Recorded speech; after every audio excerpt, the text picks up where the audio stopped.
देखिए दूसरा वाली 8 पॉइंट इसमें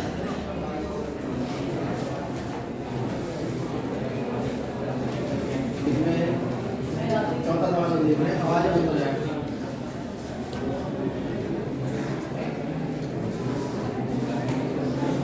साइन 30 डिग्री प्लस tan 45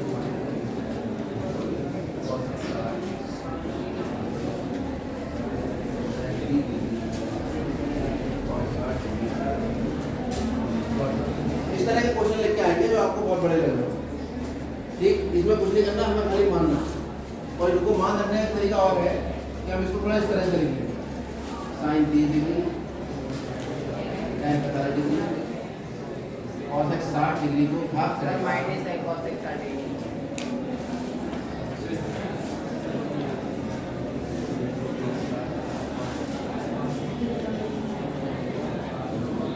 तो साइन 30 का मान बताओ।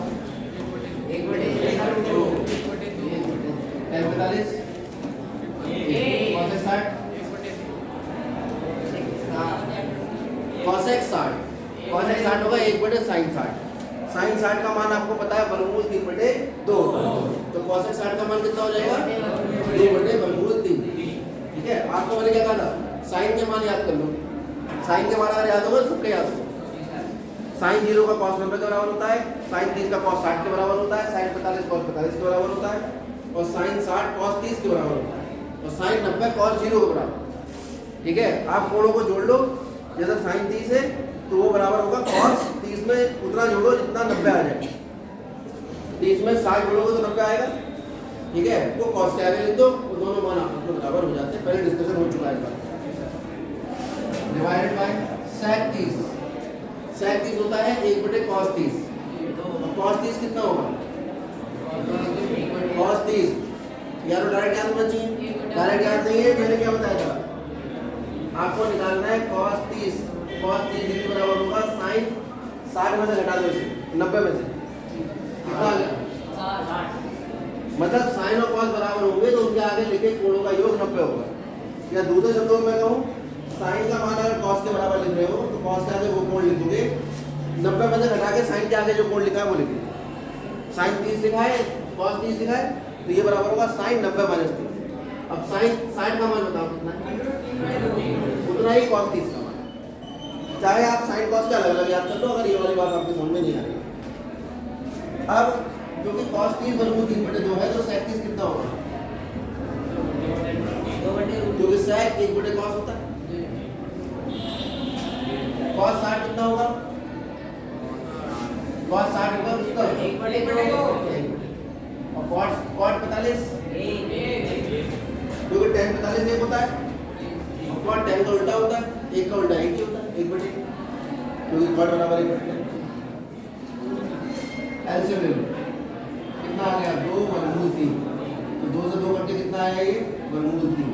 इसके बटे में एक लिखोगे तो यहाँ 2/3 करने के लिए 2/3, इससे कैसे समझोगे इस बात, इसके बटे में 1 के बटे में 1 है, यहाँ 2/3 से ऊपर नीचे क्या करेंगे, यहाँ किससे करें ऊपर नीचे गुणा, 2 से, यहाँ किससे करें, ऐसे आप समझ। अगर आपको एलसीएम की बात समझ में नहीं आती है तो सबके हर को बराबर कर लो, तो 2/3 सबसे बड़ा था, सबको 2/3 बना दिया आपने। अब 2/3 लिखो, और बनाने के लिए क्या कर सकते हैं, जो भी हमारे पास फ्रैक्शन दिया है, भिन्न दिए, उस भिन्न को किसी भी एक संख्या से ऊपर नीचे अंशों दोनों में गुणा कर सकते हैं। कितना आ गया 2/3 - 4।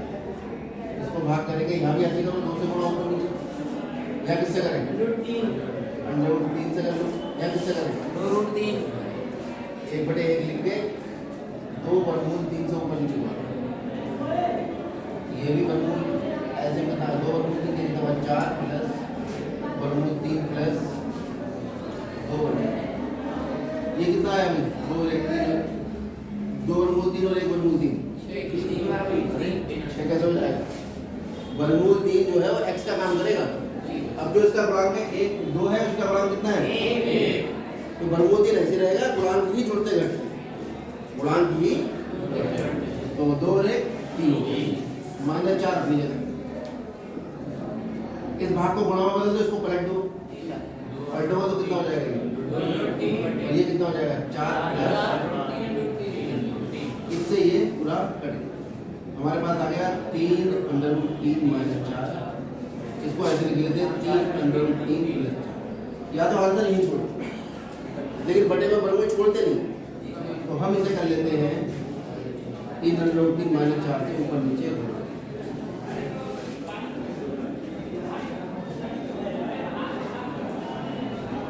इससे ये तरीका है, जब भी दो राशियां हैं, एक में वर्गमूल है या दोनों में वर्गमूल है या एक में वर्गमूल है एक में वर्गमूल नहीं, तो आप बीच का निशान बदल के इससे ऊपर नीचे घुमाना, इसे कहते हैं रैशनलाइजिंग फैक्टर, परिमेयकरण गुणांक। कक्षा 9 में पढ़ा था, जी सर। अगर याद आ रहा हो। हर का परिमेय, बिल्कुल। ये a plus b a minus b क्या होता है? a स्क्वायर माइनस ये कितना हो गया? 3 वर्गमूल 3 माइनस 4 का। इसे a माइनस बी के वर्ग का फॉर्मूला लगा दो, कितना आएगा? a का वर्ग प्लस b का वर्ग माइनस 2a 2 गुणा 3 वर्गमूल 3 गुणा 4, 3 का वर्ग 9 वर्गमूल 3 का वर्ग 3 और 4 का वर्ग 16। कितना आ गया? 3 किया 9 गुणा 3 प्लस 16 माइनस 3 में 6 6 और वर्गमूल 3 हट गया, तो वर्गमूल के अंदर तो कुछ गुणा होने नहीं। यहाँ कितना बन गया? माइनस 16, ये भी 27 हो गया। कितना बचेगा? ये कितना होगा? 7 6 13 2 और 1 3 और 1 4। और आप इसको चाहो तो ऐसे भी लिख सकते हो। मैंने बताया था आपको a बटे b का मतलब होता है 1 बटा b गुणा करना है a को, ठीक है? तो a बटे 11 का मतलब है 1 बटा 11। अब किताब में देखो कैसे दिया, ऐसे दिया या ऐसे दिया, देखो। फिर हम आगे बढ़ रहे हैं। तीसरा सवाल,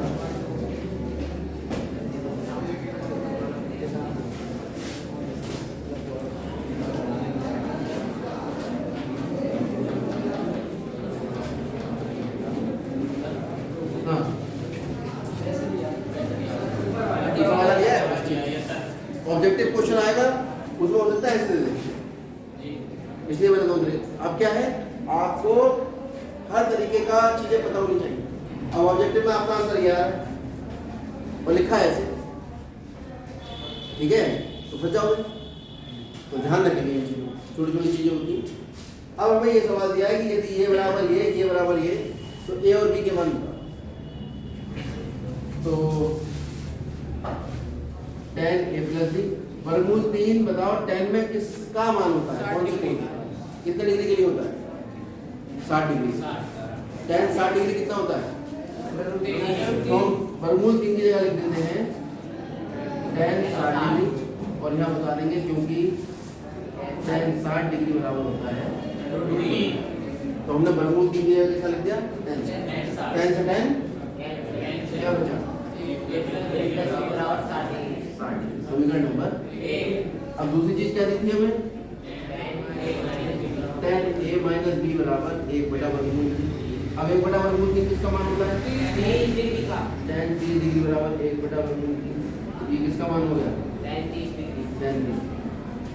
और ये मान होगा tan a minus b. tan से tan कैंसिल होकर a माइनस बी बराबर समीकरण नंबर 2। अब समीकरण 1 और 2 को हल कर लो, a और b के मान आ जाएंगे। कौन सी विधि से हल होंगे? लोगन से हो जाएंगे, ऊपर नीचे रख के जोड़ दो। a प्लस b का मान कितना है? 60 और a माइनस b का कितना है? 30। इन्हें ऊपर नीचे रखा हमने और क्या करा? क्यों जोड़ रहे हैं हमने? ताकि दोनों में से एक गायब हो जाए। अब हम देख रहे हैं b में b को जोड़ो, माइनस b को जोड़ोगे, b प्लस माइनस b करोगे तो b माइनस b कितना आएगा? 0। या 2 में माइनस 2 जोड़ोगे तो 2 माइनस 2 आता है, कितना होगा? 0। कुल मिला के किसी संख्या में जब वो संख्या जोड़ी जाती है जिसपे उस संख्या का माइनस लगा है, तो दोनों का योग कितना आता है? तो ये वाला नियम आप लगा लीजिए, ये माइनस का है और ये प्लस का है, दोनों संख्याएं समान है, इसलिए दोनों को हम जोड़ेंगे तो यहाँ कितना आ जाएगा? 0। ए और ए को जोड़ो कितना होगा? बराबर किसी संख्या में 0 जोड़ते हैं तो कोई संख्या आ जाती है। ए का मान कितना आ गया? 90 को 2 से भाग कर दो, क्योंकि ये 2 गुणा कर रहा है, जाकर भाग करेगा, कितना होगा? ठीक है। अब ए का मान उठा के ऊपर रख दो, क्योंकि a प्लस बी बराबर कितना है? 60। ए का मान 45 डिग्री प्लस बी बराबर 60, तो बी का मान होगा 60 माइनस 45, तो बी बराबर कितना आ गया? 15 डिग्री। ये आपको निकालना है। ठीक है, आगे बढ़ते हैं। अब तो इसमें कुछ करने को है नहीं, खाली तो ये काम करना है। सबसे कठिन सवाल यही वाला था, जितने भी सवाल होंगे मान रखना है, उत्तर निकालना है। एक करा देता हूँ और, जैसे ये है सेकंड पार्ट,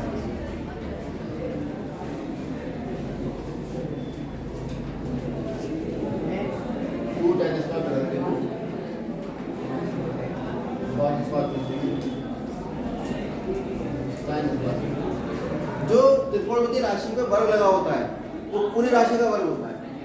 तो 2 tan स्क्वायर 45 का मतलब हुआ 2 गुणा tan 45 का वर्ग। tan 45 कितना होता है? cos स्क्वायर 30 का मतलब है वर्ग कर दो cos 30 का। cos 30 कितना होता है? और sin 60 कितना होता है?